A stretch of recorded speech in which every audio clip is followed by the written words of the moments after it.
But at least let him have an opportunity to speak with legal counsel, because they may know something he's not aware of. He brings up a valid point that should at least be addressed. Yeah, I think the That thing could we have been done can't, previously, too. you I know, mean, we that's can fine. have- We have plenty of time. We have plenty of time, we but have let him at plenty least of have him talk to time. him. We have differences of opinions on a lot of things. Yep. We're fortunate to have an attorney on the board who looks at things differently Right. than you and I would look at it. I would look Absolutely. at it from an engineering point of view about, you know, whether the bridge is gonna fall apart or something, and, you know, you may look at it from the point of view, you wanna get somebody building a football field on the. We're on the blowing it up. property, whatever. All right, let's move on. The next item is just a flag that Greg is raising. He wants to do a little more discussion with finance director, but there is evidently a municipal tax amnesty program for fiscal 2011 referred to, and there's some information I saw from the DOR. Not sure I understood it all. Guidelines. And, you know, I guess without reading all the detail of it, the assumption here is that in the interest of trying to collect some of the money that's delinquent, if you waive fees, you might, for a period of time, amnesty period, Yeah. Interest and you fees you might waived, get but- people to pay up, which in our case may be a good thing, depending on. We just need it quantified Yeah. to see if it's worth Well, he pursuing said or he'd not. come back to us, Yeah. he's just giving us a heads up. And he's also telling us he submitted a grant request to the State Emergency Management Agency, MEMA, to seek $30,321 in funds related to the March 2010 floods. These funds are in addition to the $183,814 previously submitted to FEMA to recover costs from the same floods. Please note that the anticipated FEMA reimbursement amount is higher than what was previously reported to the board. So, that's just information. But part of that one, do you know what he meant in his remarks in the spreadsheet that he provided us on PW number 161? He said per FEMA, several months for costs greater than, greater than 63,000? I'm sure if you know. If you don't know, we can wait for Greg, but it's right here. I think what it means is there's gonna be a wait for any cost reimbursements for any amounts greater than that figure. That's what I read into that. I mean, obviously, that's the big chunk of money we're waiting for. That's the one they're thinking about. The smaller dollar items, you see his comments are the reimbursement received, I think. what So he's what's the saying is 63,000? You think that's what we're No, gonna? I'm saying anything over Over $63,000, It's gonna take you gotta longer. expect a wait of, so this, you know, that piece of it that was submitted was $112,000, greater than 63. I had an therefore- idea what it said, but I was hoping that somebody had better news than what I thought it was saying. And then Greg, who has been busy with the municipal labor contracts, 6 of the 7 municipal labor contracts are under negotiation at present time. The superior officers remain the only union that has not started the bargaining process. The contracts under negotiation include fire, DPW, town clerk, clerical, non-union, library, and police. And what I do know about the police is that we've been trying to have another meeting with them, and we've been unsuccessful so far. They've postponed it a number of times. I have a tentative agreement with DPW. Right, And which is town one hall of the clerical. things that he had handed out at our meeting. No, I don't remember he's getting that. I must have missed it. I think that's in between then and now that he had a meeting scheduled, Yeah. I think. Oh, no, he was Following leaving. day. No, he was leaving that day, but, yeah, that No, but he was morning- working that day. He morning, had a Yeah. couple of that morning, negotiations. before he was leaving, he, Okay, so We'll we find haven't out. seen it then. No. He had We a haven't seen it, tentative sample of, that we talked about was, the Yeah. example he had, I'm trying to, which union was that now? In our, the exec, Let me pull it up. Doesn't matter, but I'm gonna make a request for your consideration. And is that Yeah, I've learned now, talking with town council, that all collective bargaining doesn't have to be done in private, right? We can go ahead and make the request to the unions to have these collective bargaining discussions in open sessions. And I think it's good for the public to be listening to it and hear it, because, you know, we were questioned, our integrity was questioned at town meeting, that we weren't giving the public the right information. And so I think the only way you can solve this is by doing this in in the open meeting, giving the public an opportunity to actually hear, so we don't have the accusations being thrown out on town meeting floor again, with no one stepping up and defending this board. I don't see another solution, and I think it's the right thing we should consider as a board, making the request to the unions to have all collective bargainings in open session. I tend to agree with Michael, with the understanding that both sides need to agree before they can go to public session. Yeah, that's But- fine, they should be willing to, because they're the ones claiming that we are not, we're supposed to bargain in good faith, okay?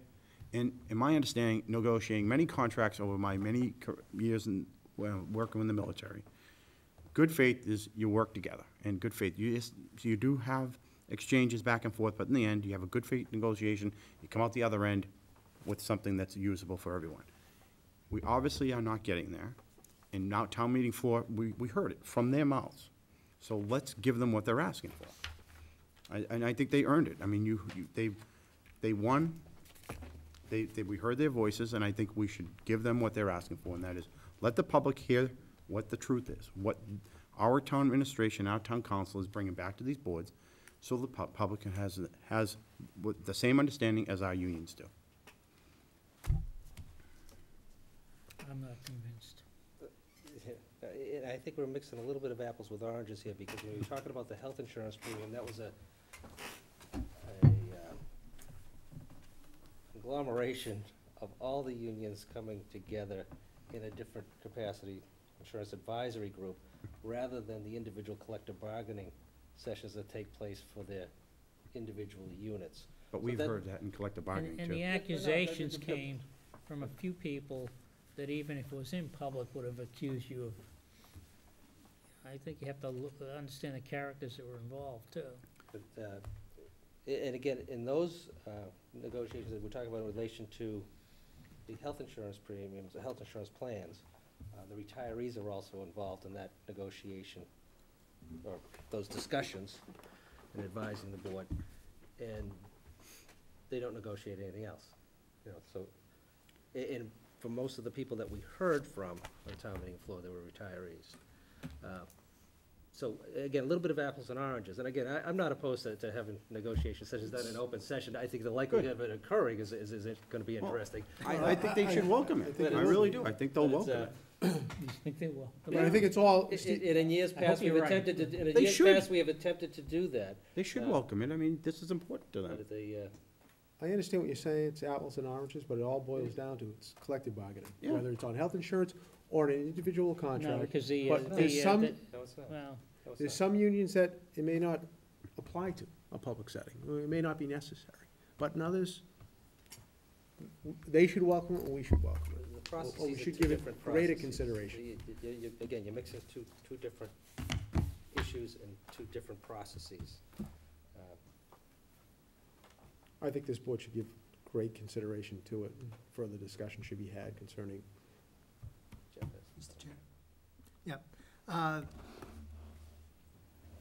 I've always felt that one of the problems with collective bargaining is that it's behind closed doors. And I think publicly, people feel that way because decisions are made, good, bad, or indifferent, that are intended for the best interest of the community. But what happens is what happened the other night. People can allege something happened or something didn't happen. And it's difficult for us because we know it's confidential information at this time, that it's hard for us to talk about it. So I've often thought that having a public, or I don't even know if the public needs to be involved in it, as long as they can see it happening, even if it has to be on TV, some opportunity for the public to see what is going on so that our word won't be challenged but our actions can be. So I'm very much in favor with the idea if we can bring this open to the public or let the public see it. To me, it's a very good idea. Yeah, out of respect to Greg, I'd like us to consider having it on the agenda for the next meeting, but at least have him be here able to participate in this conversation. First of all, We'll do that. I think the ground rules have already been established for almost all the collective bargaining that's taking place now, and that's generally where it's determined. Whether or not it's gonna be done in open and public session, whether or not any public comments can be made, and I think in most of the instances that he's been able to set the ground rules, as he explained the other night to us, there are instances whereby we just have to give them 48 hours notice before we make a public comment. You know, so, but the ground rules have pretty much been established. I mean, he's well into these contracts, and to throw that into the process. I have to say, I'm completely blown away that he's well into these contracts, because I don't know anything. I've had some stuff thrown in front of me, a list of ideas, and you know how I feel about it. I won't mention it because I've voiced it in an executive session, but for us to be way down the road and close to even an agreement on a contract, you know, I may as well just close up my books and go home, because what am I doing here? I don't understand. Unless I'm completely Well, I wrong think in how the you're missing a process works. point. It's I his must be. responsibility to negotiate those contracts. We Okay. provided him some guidance and direction We a did? while ago. We did, before you were on the board, Okay, okay, which he's been working with.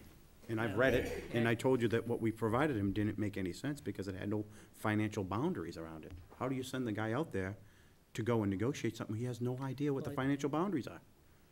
It's unfair to him. It's unfair to the unions, unfair to the employees, to put them in a position, we're gonna offer them something, or maybe ask to take something away when we can't even financially comprehend what it is. It just seems like the cart is way before the horse here.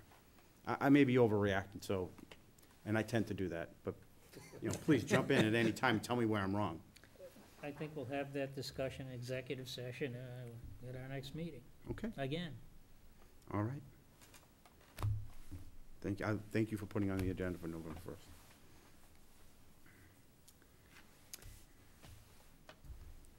Old and new business. You're all set, Michael. Yes, new business. First thing, I wanted to let people know that I spent hours reviewing the RMLD annual report.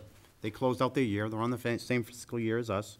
I read the financials. I read all the reports, what they're doing.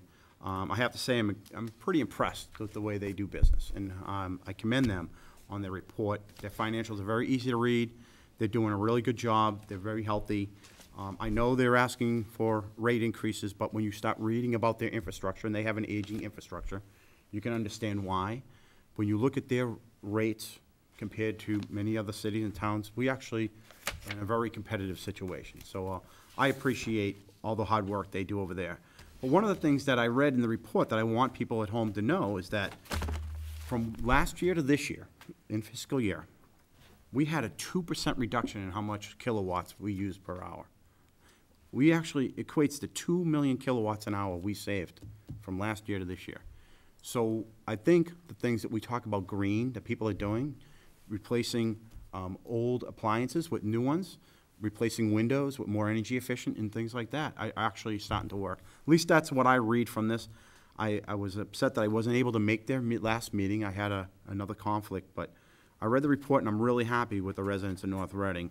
When I compare that to the other towns, I think we're doing a little bit better in trying to conserve energy and make improvements anywhere we can for going green. So you should be commended. And also Halloween is coming up. Halloween will be passed by the time we come back here. So I just, it's a Sunday evening, and just ask people to drive slow and be cautious, and the kids have a great time. You should hope for some decent weather for the kids, too. Yes, and to get in early, you know, get out late so we can finish watching the Pats game. Thank you. I was gonna have a couple monitors put up here, so. You'd be out of costume at the next meeting? Yeah, I'm gonna come in as a collecting bargainer. Very good. Glad we have a little sense of humor today.